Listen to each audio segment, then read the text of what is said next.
Greetings everyone. I am Venba and I am 12 years old.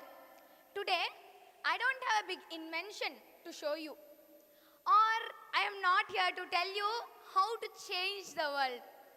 But I am here to talk about something small. A crochet hook, some yarn, and the lesson which it quietly taught me. This is the story of growing up with one loop at a time. I would like to start my speech with sharing how crocheting was invented. Crochet, as we know it today, took shape in Europe in early 18s, with the first written patterns coming in 1823. Crocheting wasn't just invented by one person. It was developed from earlier techniques like tambour embroidery and shepherd's knitting. Imagine generations of people trying again and again to achieve one thing, and that's how crocheting was invented. Crocheting isn't just about craft, it's about courage. During the Irish famine in 1840s, when families were struggling to survive, women started to crochet lace as a way to earn money and to keep hope alive. They worked patiently, stitch by stitch, turning thread, a single strand of yarn, into something bold and full of character, proving to the world that even in the hardest times, giving up wasn't an option. As a 12-year-old, yes, I don't know how to make big inventions or I don't know how to answer big questions, but I know how to hold a crochet hook. At first, my stitches were terrible. Some were too loose, while some were too tight. And sometimes I lost the yarn count completely. The yarn didn't listen to me. It curled, it tangled, and it refused to become what I wanted it to be. Every time this happened, I did the bravest thing a crocheter can do. I simply pulled it apart and started again. That moment taught me something school never explained. It taught me that my mistakes aren't the end, they are just the start. I would like to tell an incident which happened once in the life of a girl named Rajiv. Rajiv got trained in a badminton academy, full of energy and competitive spirit. There were girls who swung their rackets like warriors. One fine day, after a particularly frustrating practice, Rajiv snapped. She turned around and called another girl, "You're stupid." She didn't mean it deeply. She didn't know the impact much. But those words hit harder than a smash. And what started as one mistake became into a storm. Her teammates got against her. They played little pranks on her, moving her shoes, hiding her shuttlecocks, and giggling behind her back. Eventually, as the situation grew so heavy that Rajiv had to leave the academy. To everyone else, this looked like the end of her story there. But only she knew that it was just the start. Because Rajiv later realized something very, very important. A mistake doesn't define a person. A wrong word doesn't decide your future. And walking away doesn't mean you're finished. It simply means you're learning.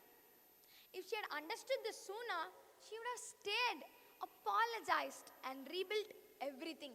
But even leaving taught her to reflect and choose her words with care. Because sometimes we understand our mistakes only when we go through them ourselves. I remember a moment in one of our school programs where I had to give the chief guest introduction. I started well and the first paragraph went so smooth. When I went into the next paragraph, nothing came into my mind. I just went blank. My principal signaled me to continue. I can understand that, but my mind and my mouth lost connection. So I said the last line and ran off stage so quickly. To everyone else, this looked like the end of my story there. But just like Rautram, it was just the start. Because today I'm standing on the same stage, not as the girl who failed, but as the girl who tried again with even more determination this time. That's the same thing crocheting teaches us. In crocheting, when you mess up, you don't cry or you don't throw the yarn away. You simply undo it and try one more time. Slowly, my hands learned patience because rushing only creates knots and forcing only breaks the thread. I noticed something else too. When my hands were busy, my mind went quiet. There is no competition or there is nobody to say, Venba, be faster. It's just me, my yarn, and the next loop. Life feels exactly like that. At school, when I don't understand a lesson, when I compare myself with others, when I feel like I'm not good enough yet, I remember crochet and the lesson which it taught me, one loop at a time. This lesson is also taught by a bird in the wild, which we would have seen, a woodpecker. A woodpecker is one of the toughest birds in the wild, and its daily routine proves us that. This bird strikes its beak against hard wood 1,000 times a day, not because it's easy, but because it refuses to stop until it reaches what it's after. Hard bark, long hours, or difficult conditions, nothing makes this bird quit. It is built for persistence, and its entire survival is based on its mindset of try again later, try again harder. It is a symbol of relentless action, proving to the world that success is never instant. It is a result of consistent pressure applied with confidence. I would like to tell a story which once my grandma told me. There lived a young girl named Mera in the foot of a rocky hill. Her village was known for stone cutting. Her village had many experienced stone cutters. Mera always wanted to try, but each and every time Mera asked, they said, "No, you can't do this. It needs strength, not dreams," they said. One night, when a massive landslide hit the outskirts of the village, a disaster happened.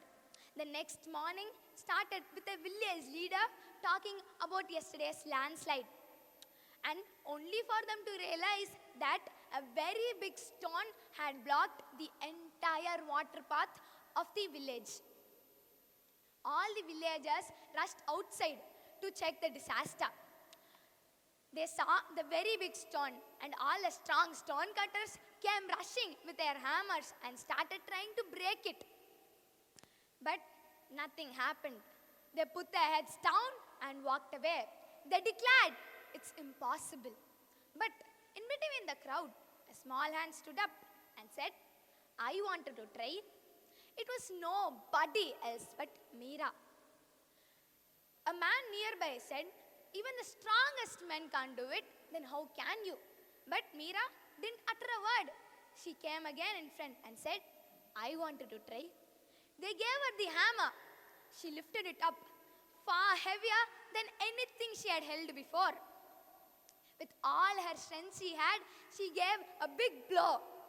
Nothing happened. She tried again, and this time also nothing happened.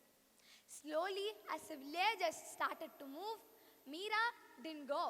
She stood there, watching the same stone, trying to break it. When days became weeks and weeks became months, slowly she started to think that they were right and she didn't belong. But one day, when the sun dipped low, she raised her hammer once more and gave a strong blow, and the stone broke into two halves. The path fell in silence. The villagers were in shock. And a man in the crowd said, "That was that last strike."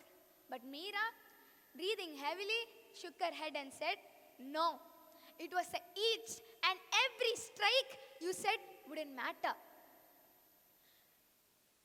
Every time when girls asked whether they can do stone cutting, her villagers never demotivated from that day on. You don't have to finish everything today. You don't have to be perfect on your first try. You just have to pick up the hook and keep going. Because even if the yarn gets tangled, it can always be untangled. Even if the pattern breaks, a new one can be made.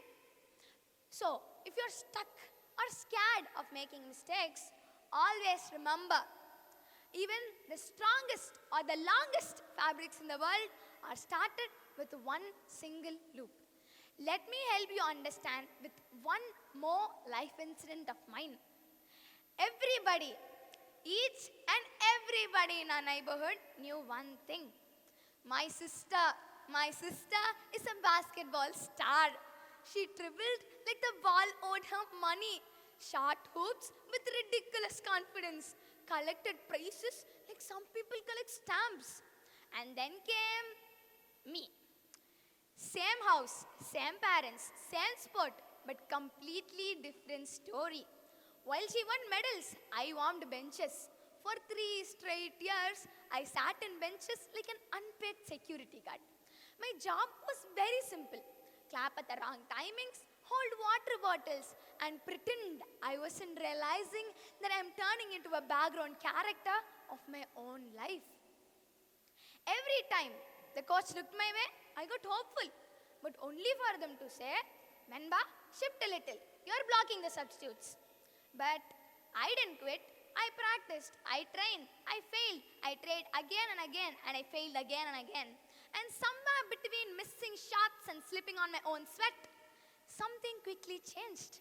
My game got sharper, my moves got faster, and my confidence grew louder. And then came year 4. I was 12. And this times when the selections came, I got selected for nationals. This story isn't about being better than my sister. It's about proving to myself that being behind doesn't mean I'm staying behind. Sometimes, yes, the world puts you on the bench, but persistence will drag you back into the game and straight into victory. That's the same thing crocheting teaches us. Crocheting didn't just teach me patience, it trained me for life. Every knot that tangled, every stitch that fell apart, every pattern that looked impossible forced me to stand up, reset, and redo. And if I have the courage to pick up the hook and keep going, and yes, I'm ready to build a future as unstoppable. And today, I'm standing in front of you, shaped by every mistake, strengthened by every redo, and ready to build a future with one powerful stitch at a time. Because nothing, not even the life's toughest tangles, can pull me apart. Big thanks to my art teacher who taught me how to do my first ever stitch. Thank you.